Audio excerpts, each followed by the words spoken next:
her link is... Whack yourself in the head. Let's move on. Oh, this is bright.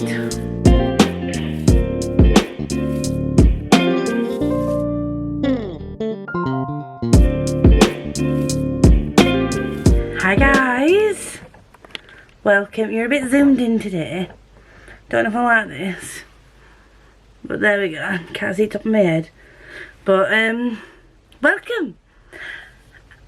Today is episode 2 of my new way of wrapping up my reading, which is Books on a Beat. So it's a series name that I named it. I don't know if I like the name, but that's what we're going with right now. So you'll see, if you watched my last one, I will link it up here. I will be making a playlist of these if you're interested.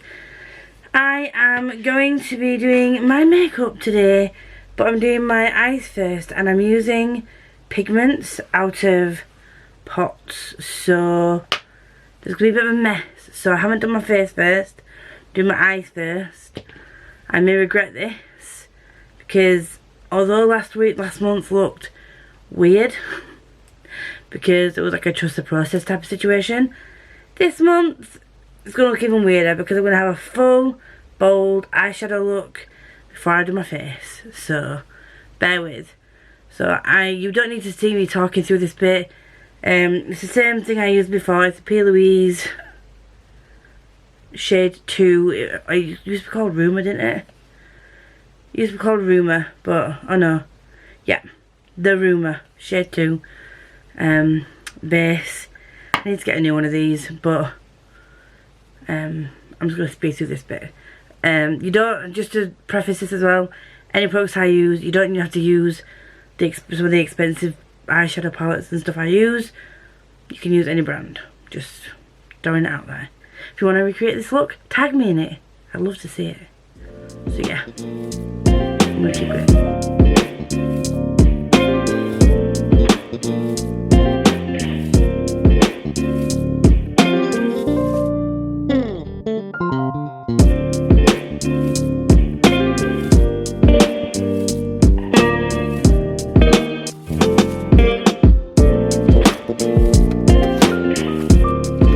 So first up, we've got The Ice Whisperers, and I'm probably going to unhaul that book because I didn't really, I don't know how to say this, I've never heard of this author before, and this is not my reason for unhauling it, because there are authors I've never heard of before that I will continue to read when I've read books from them, but this, I don't know. I hate ragging on books. It was a 3-star because I didn't hate it. I got through it. It was okay.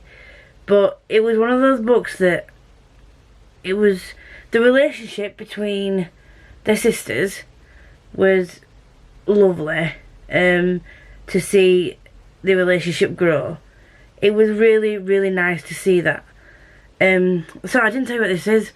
This is by Lancaster Cheerer, and it follows a girl who doesn't have the best start in life, and something tragic happens. She gets taken to her very unkind, unsociable uncle's house, and then ends up finding an alternative world where she finds a 40,000-year-old sister. I think it's 40,000-year-old sister. And it is a middle grade, it is fantasy, and yes, it's going to be far-fetched. So for me, that isn't a big deal. You know, most of what I read is fantasy, and it's okay. But this story, I mean, I got this on, ended up getting this on audiobook. The story was nice. It was heartwarming and, you know, all that good stuff, but there was just something missing for me. I didn't get that feeling like I was like, oh god, I really want to pick this up. I can't wait to find out what's going on, and things happened in it that were kind of just like a little bit twisty. Didn't see them come in, but yeah, it was It was very much... Okay. I don't know what else to say. I feel really bad. I'm not the kind of person to just... Unless it's House of Leaves. Or Den of Vipers. I'm not about to just sit here and lay into a book that's just... Whoa. That's not my style. So... Yeah. This is going quite high. You'll see. It's going high up the brow, dears. High up the brows. This is why I didn't do my brows beforehand. Because I have to fluff out my eyeshadow a lot. So in case you were wondering, in case you care, I'm using the Blue Bloods palette from Jeffree Star. Yes, I know there's been controversy around him. But I spent money on his products, therefore I will use said products. So don't at me. His palettes were expensive. So I'm gonna use what I've got, do you know what I mean? So yeah, that was that one. I don't see myself rereading this. There's part of the story I can't even remember. There's a chunk of it in the middle where I'm just like, I can't remember exactly what happened, how they got certain places, and generally I can tell you approximately what happened from start to finish in most books that I've read when I enjoy them, and I can't with this. So clearly it didn't have an impact on me. So that's going. That's gonna be one that I don't come back to. Okay, I missed one out. I normally start from my most disappointing or worst to the best, and I've missed one out. I started The Bone Ships. This is just a soft DNF.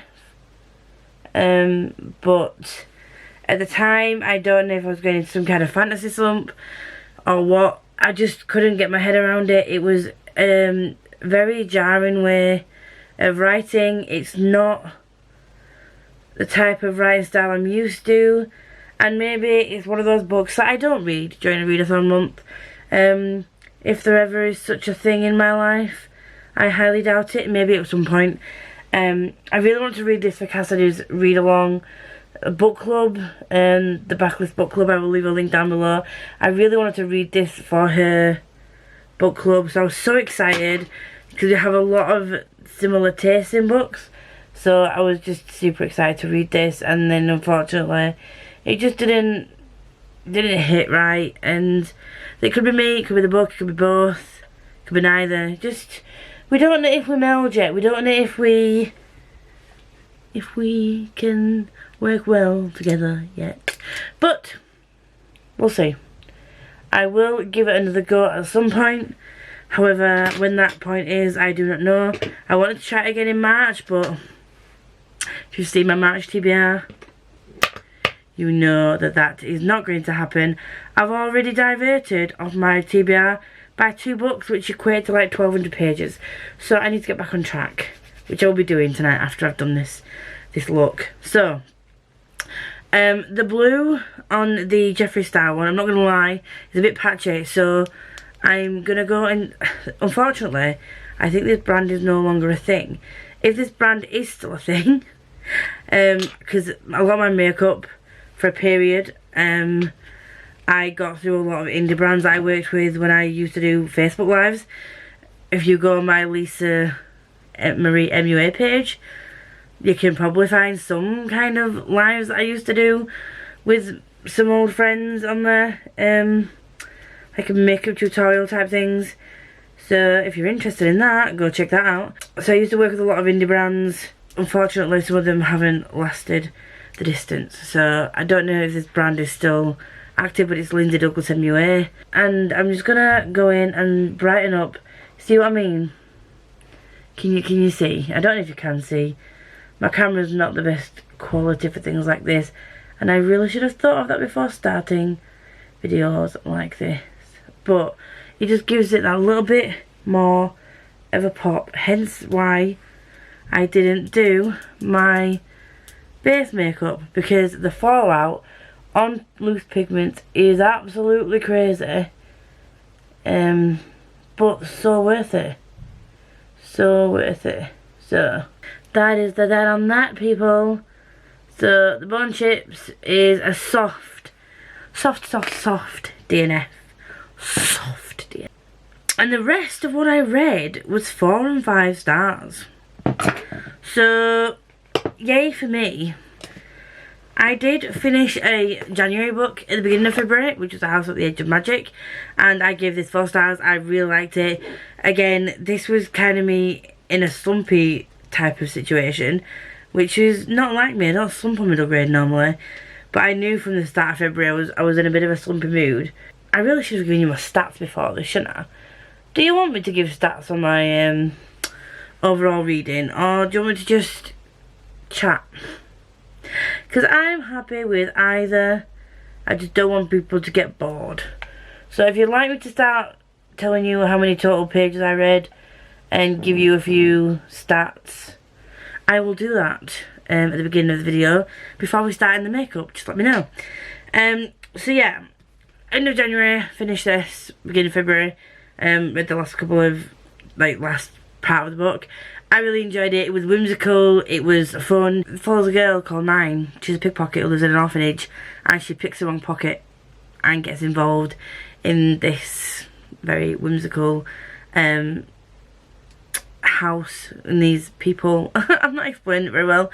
A house expands from some little thing that she stole, and she walks in and encounters some very odd, shall we say, characters, and it's just fun. It's just a fun time. Again, I did think I did mention this in my vlog, but if you don't watch my vlogs, I'm going to mention it here. If you don't like very whimsical, nonsensical types of books, this may not be for you, because the whole thing is nonsensical. It's not just fantasy, it's not just, it is highly nonsensical. So go in with that in mind, take it with a pinch of salt, grain of sand, whatever. Just, yeah, go in knowing that, because I think that's what the Ice Whisperers was missing for me, is that there was supposed to be this magical other world, and there wasn't very much magic. Whereas in this, there is a lot of magic, but it's just very, I keep saying the word, but it's whimsical.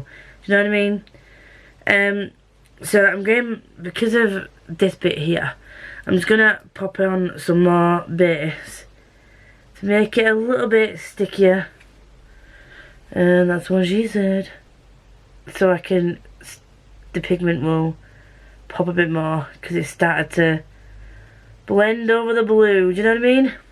You might not know what I mean, but if you know, you know. If you don't, then just watch.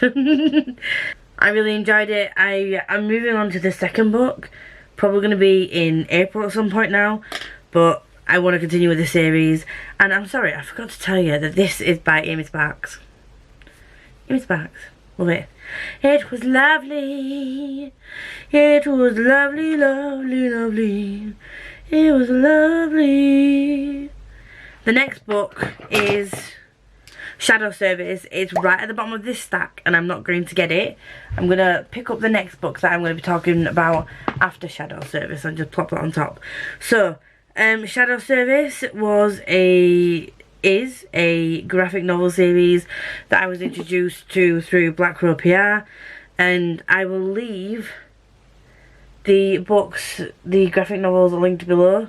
They are very good. This was a reread. I give it 4 stars. Did I? I think I did. I think I gave it 4 stars. It is about a witch, and the magic is different in this one. Whereas, like, when she uses her magic, it drains her and gives her insomnia. So it's kind of like witchcraft, but she's not the protagonist that's just a perfect female main character. She has flaws, she's got secrets, and it's really quite a dark graphic novel series. And as far as I know, there's only 2 volumes out so far, and it is really, really good, and I highly, highly, highly recommend. There we go, people. This is why I like pigments, because what I'm doing here is just blending in some of the blue pigment into the gold, so that the connecting force, no, the connecting line isn't as harsh, So you will find that some of the gold runs into the blue, blue runs into the gold. A bit of a blendy blend, which we love to see.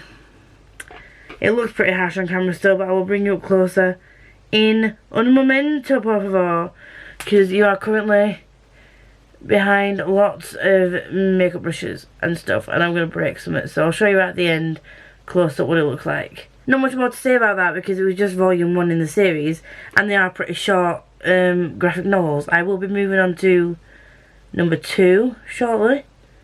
Again, when that will be, we do not know. However, I will keep you updated as to any more volumes that might be coming out.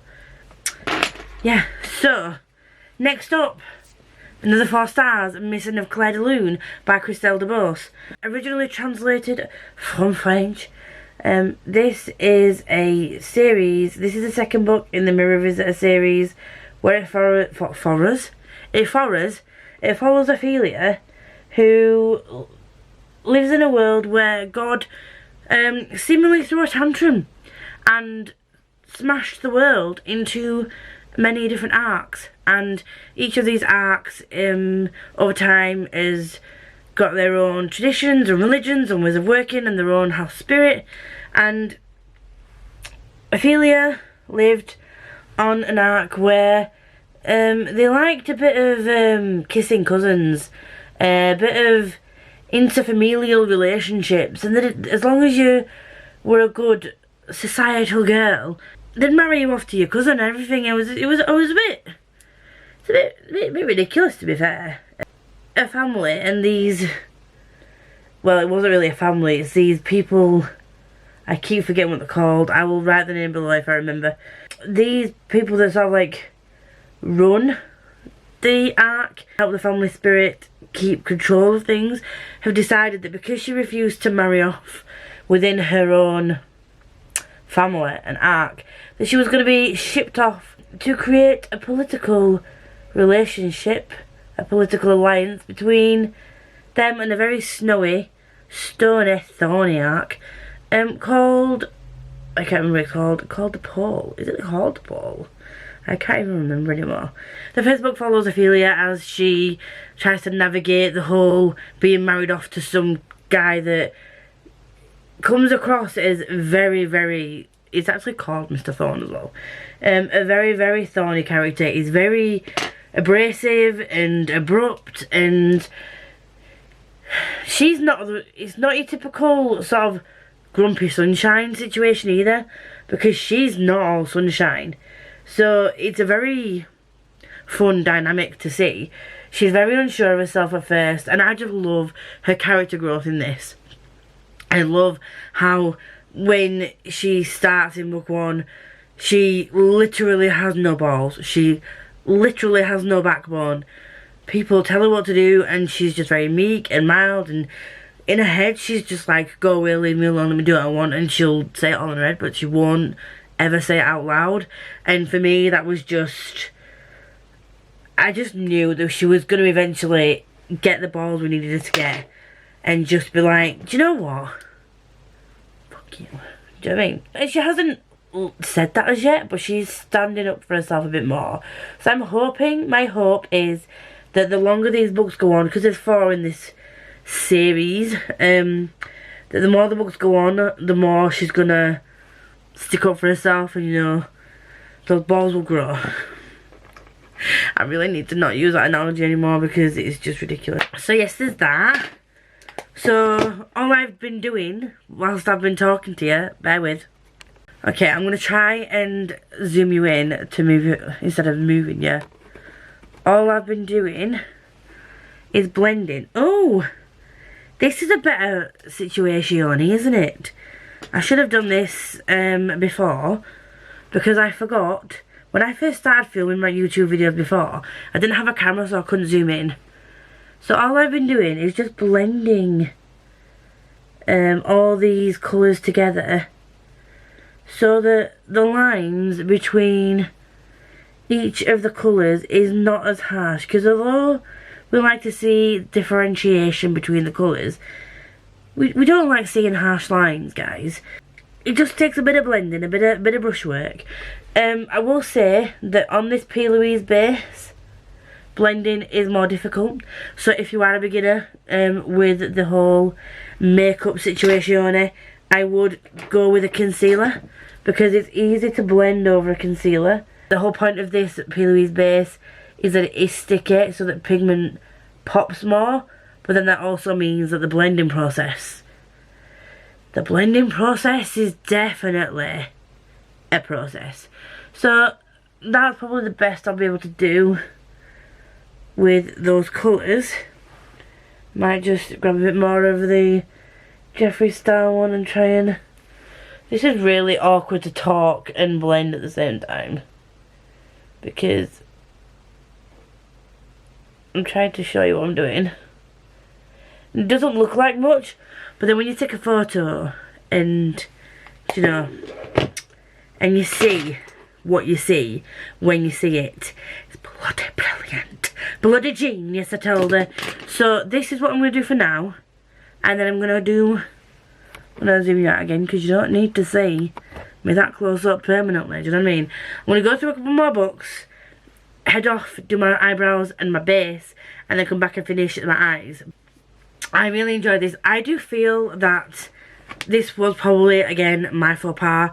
I didn't read the first book before reading the second book.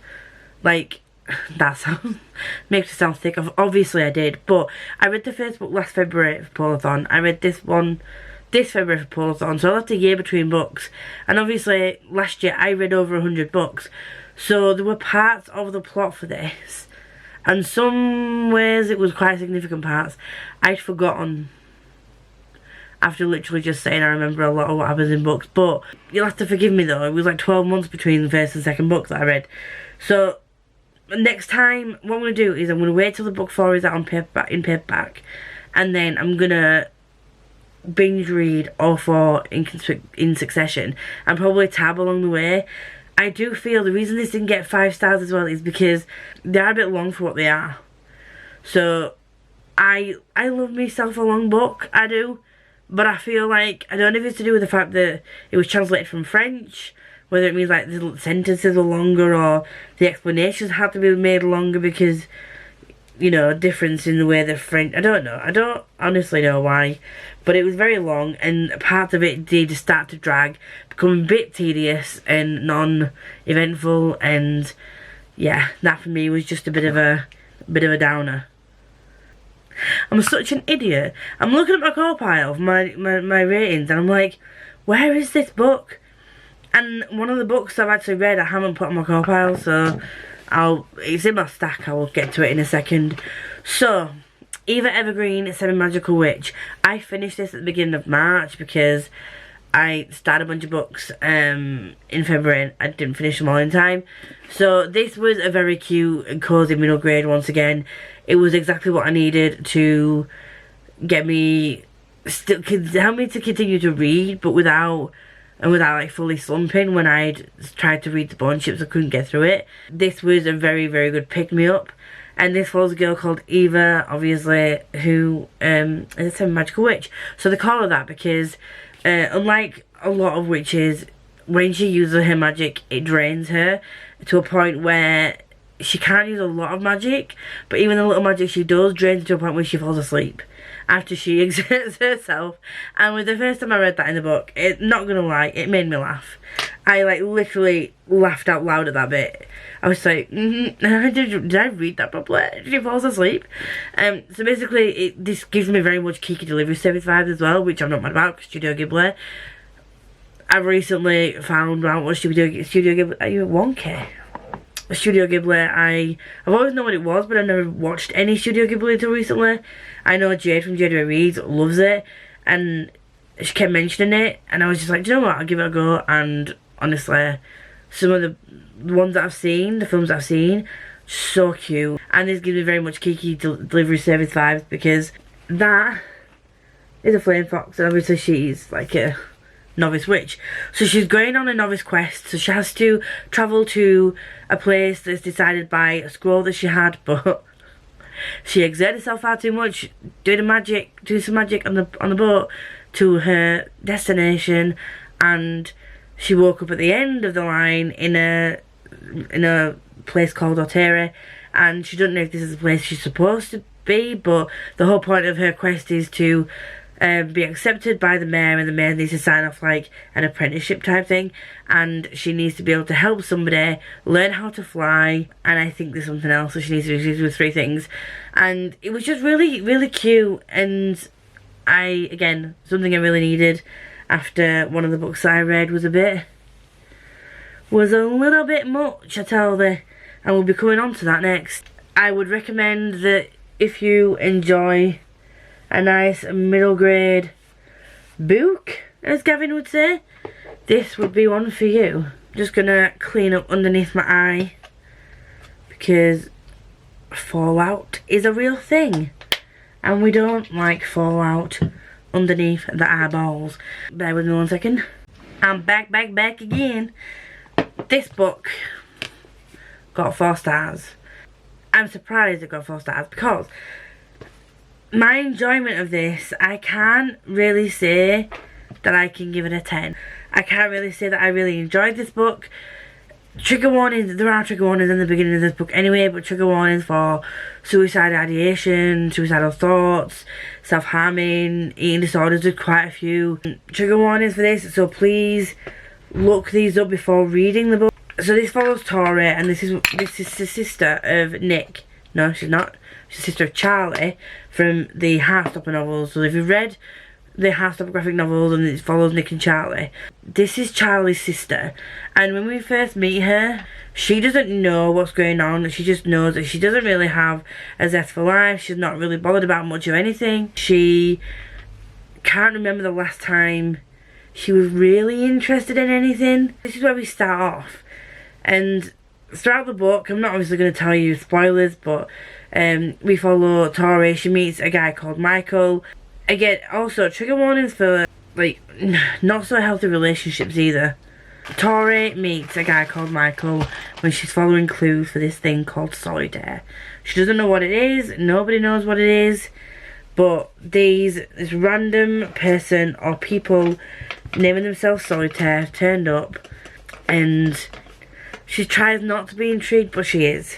Around the school, things start happening, pranks are happening, and it's this solitaire that they're trying to work out who it is. So this isn't a full face of makeup tutorial, but I am going to say that when I do my base, I will use the Elf Jelly Primer to cover up any of my pore areas, and then I will use Body Shop Vitamin C for my rest of my face. So I'm just gonna bob this on while we talk about solitaire, and then I will do the rest of my base and then come back. So solitaire was a bit difficult for me to read because I struggle with my mental health, as you all know if you've watched my videos, and it's an eye-opening read. It does give you, if you've never struggled with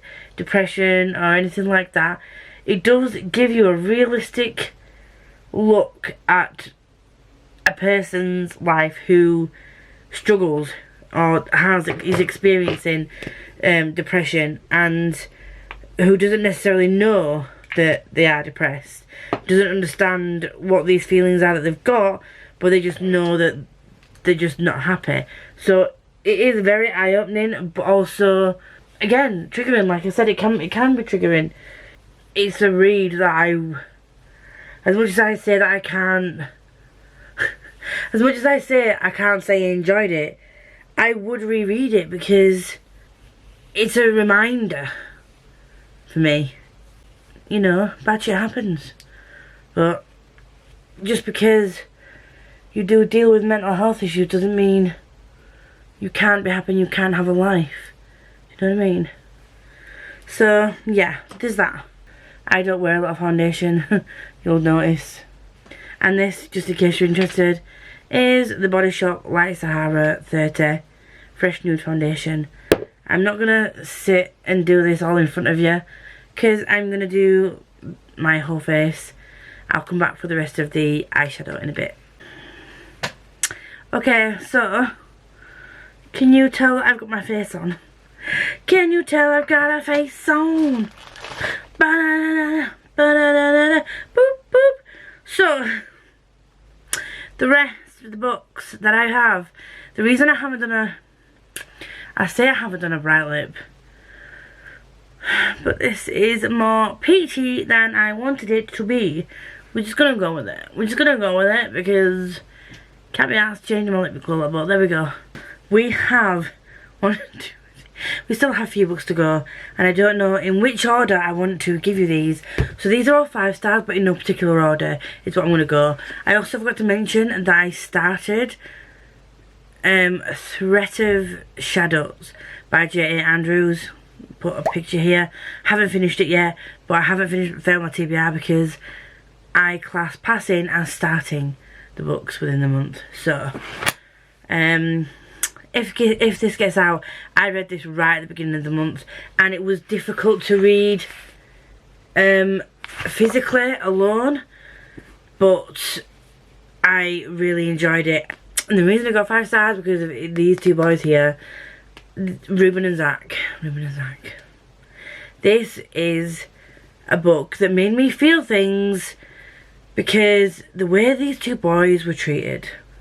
First of all, I wanted to grip somebody behind the neck and throw them off a cliff. That's very dramatic, but I don't condone homicide, so I would just tell someone to take a long walk off a shop here, because the fact that these had to hide how they felt about each other, and the fact that, yes, it was from a fanfic, but the fact that we all know that this still happens. Todrick Hall, for instance, perfect example of how when he first started out, I think it was the X Factor or American Idol, he was told to dull his gayness, dull his campness, be more masculine to appeal to more women to get more votes.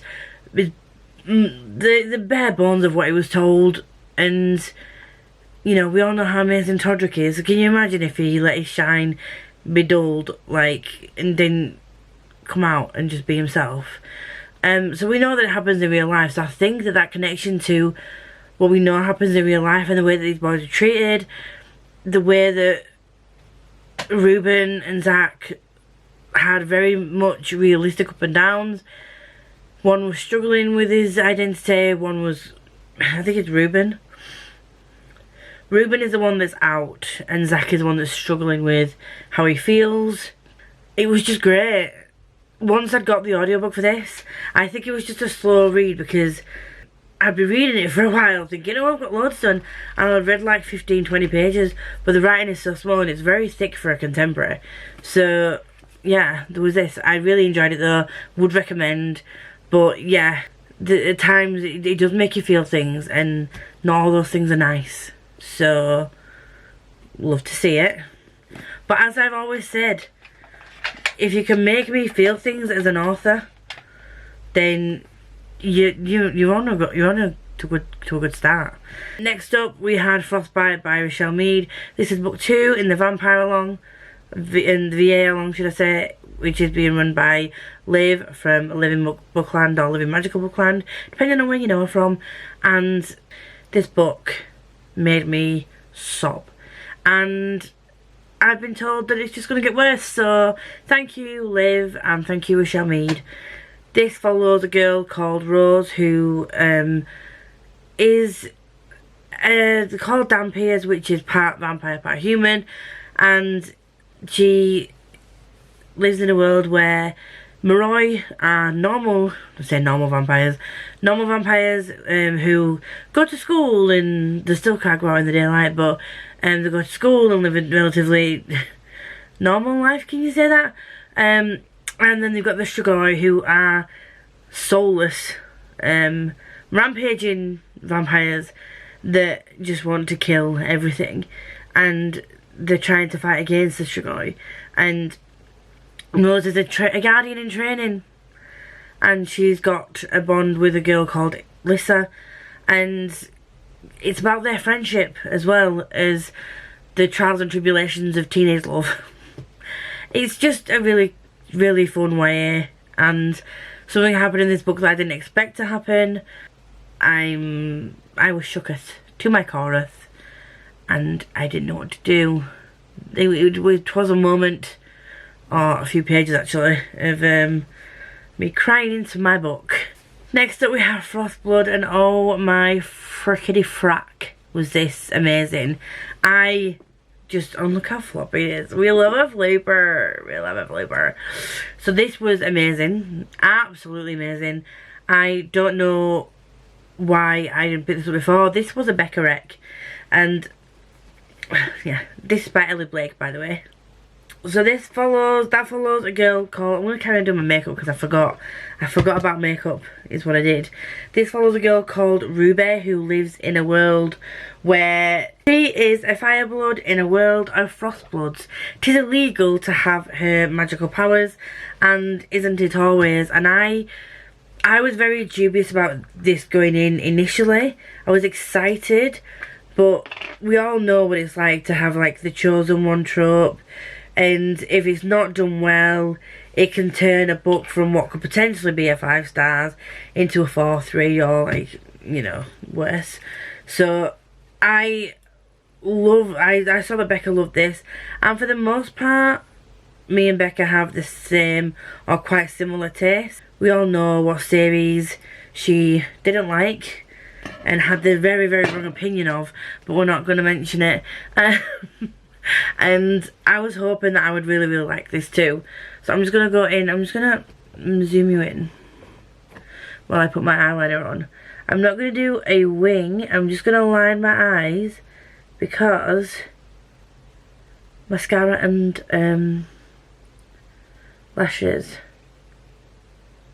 go on better. It gives me a line to work on when I put my lashes on. So, yeah. Ruby is a fireblood, and this is illegal, and people are horrible to her as always, and I was just taken in from the start. Ruby is a fierce character, and she meets a gentleman. Gentleman. There's actually a warrior called Arcus. And we don't know for a very long time whether or not we can trust Arcus. And we find out very close to the end of book 1 what the situation is with Arcus. And I predicted many things in my brain. But what was revealed at the end of book 1, did not see that coming. Not at all did I see that coming. I was once again shooketh to my chorus. We shall say shooketh to my chorus. So yeah, that got 5 stars, and I was very much wanting to pick up book 2 and 3. And when I was having a low mood situation because of certain things that happened last month, Chloe from Persistent Bookworm kindly, because she's an absolute gem of a human being, she gifted me book 2 and 3 from the series. I was ecstatic, and Fireblood, which is book 2, is actually on my TBR for March, and I will get around to it at some point. I promise. I promise, my darlings, I promise. Now, if you've watched my vlogs, you will be surprised to know what my favourite book was. Maybe, possibly. The likelihood is you'll be expecting it to be Mr. Sebastian de Castell, and although I do love his books, this was a 5 star. This was just all 10 for me. This was the perfect ending to a series. Absolutely perfect ending. I don't know how he did it. I don't know what kind of witchcraft he's wielding. I'm just gonna do a little bit of eyeshadow underneath my eye. So you might see in makeup that they say what goes up must come down. It doesn't always need to be that way, but sometimes I just like to line underneath my eyes very closely to the line with a colour that I've used up top, and generally it's a darker colour, to just smudge it under my eye. Just a little bit like this. Gives it that bit more of a pop, do you know what I mean? So back to Crownbreaker. So if you don't already know, which I'm surprised, if you know, if you watch me, I have absolutely no doubt that at some point in your life you have watched Jade from Jade Reads. She is the reason I picked up a DeCastell book. So Jade is the reason I picked up my first DeCastell book. And I am not sorry, never will be sorry, and will be forever grateful to that girl for introducing me to Sebastian DeCastell's writing, the characters, the Spellslinger world, and then onto the Great Coat series. Because so far, I've only read the first book of the Great Coat, but so far I'm absolutely loving his characters. So DeCastell likes to mix serious topics and events with humour, and just kick-ass characters. And once again, he just, in this book, it was just amazing, absolutely amazing. Just using a clean brush because some of the pigment has gone there. So yeah, this, I don't know how to describe it, because basically the Spellslinger series, if you don't know what it is, if you don't know anything about it, where have you been? Also, I think I started saying this, but then I lost track of what I was saying.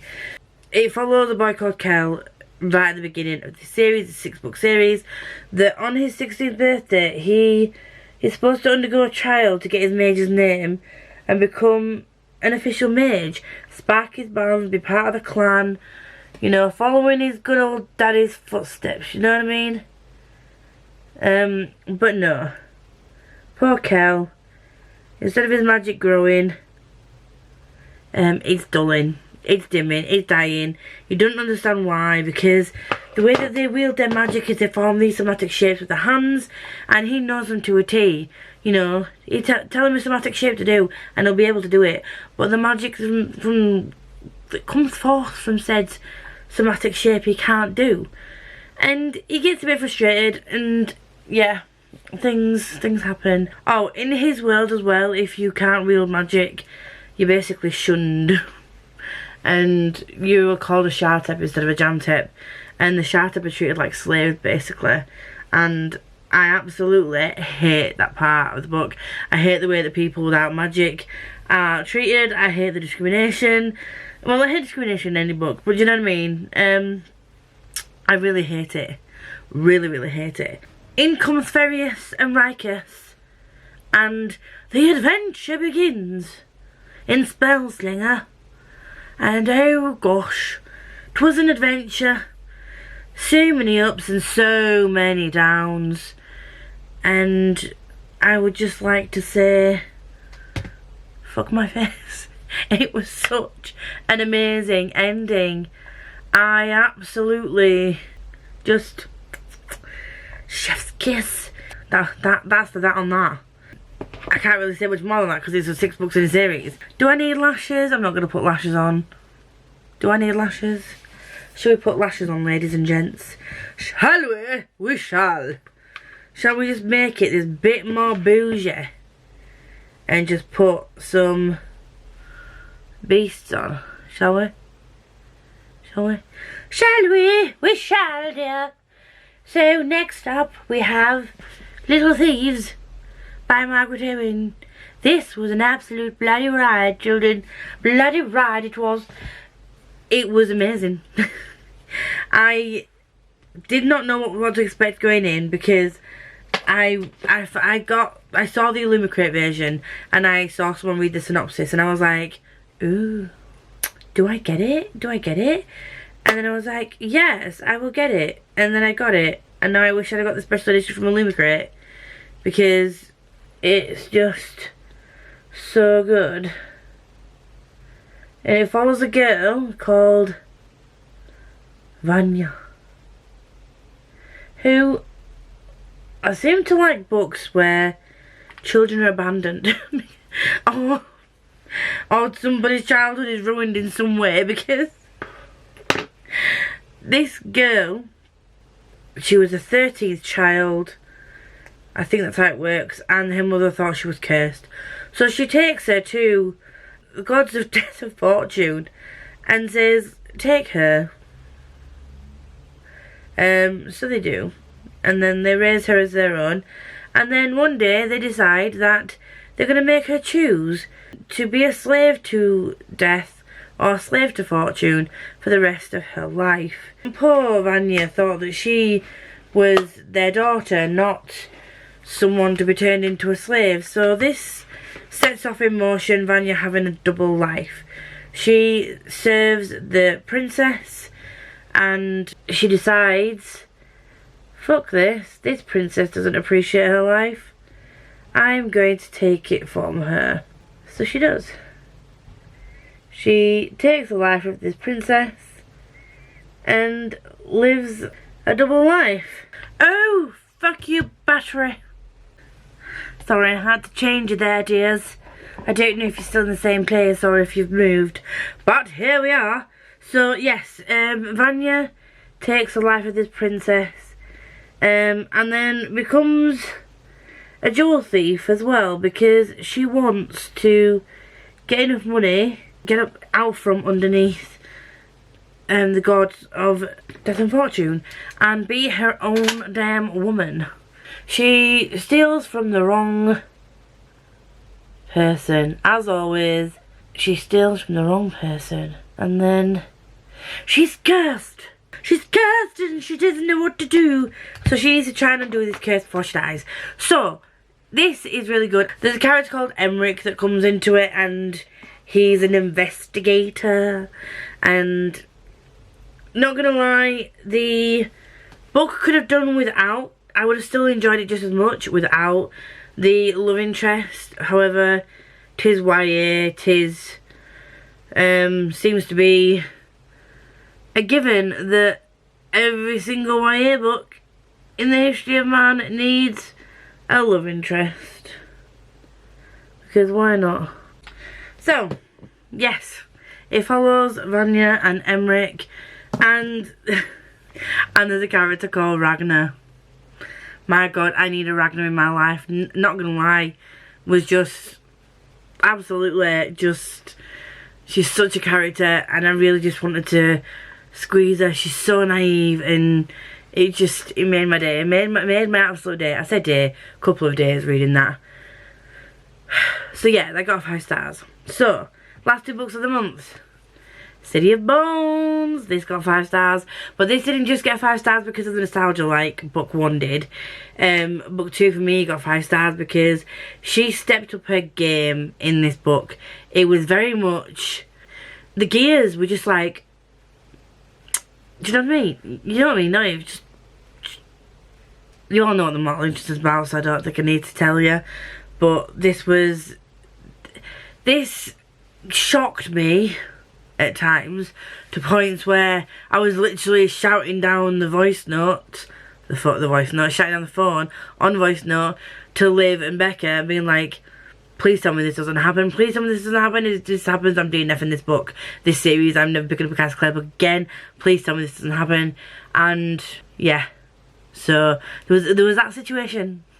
I got very dramatic. I was like, tell me this does not happen.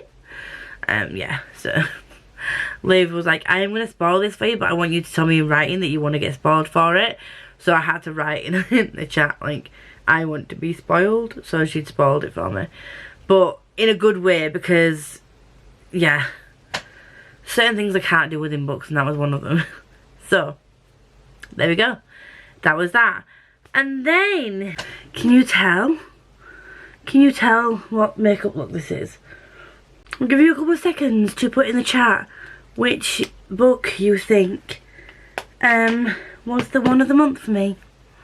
Based on this look, what was the book of the month? Obviously! Could it have been any different? To be honest, if I hadn't have read this, it would have been Crownbreaker. But the ending of this book. Now I know what some people are saying. I know some people didn't like the ending. I get it. I do. But you're wrong. No, I'm joking. You're allowed to have an opinion. But this 800-page chonker, this 800-page beast, made me laugh out loud, cry. I think at one point I was sobbing again. Just all the feels were felt for this book. And it was an emotional ride, dears. This is the second book in the Crescent City series, if you don't know what this is. And I was really happy about the characters that were brought into the book, the characters that we revisited in the book, but some of the storylines I'm not sure if I'm going to be happy about how they end. I think this is just a trilogy, which is really weird. It's really weird. It's really weird because there's 4 houses, and it's going to bug me if there's only 3 books. So I just do a book per house, because that would make more sense. But she's just had a baby, but so congratulations, Ms. Mass. But yeah, this was my book of the month.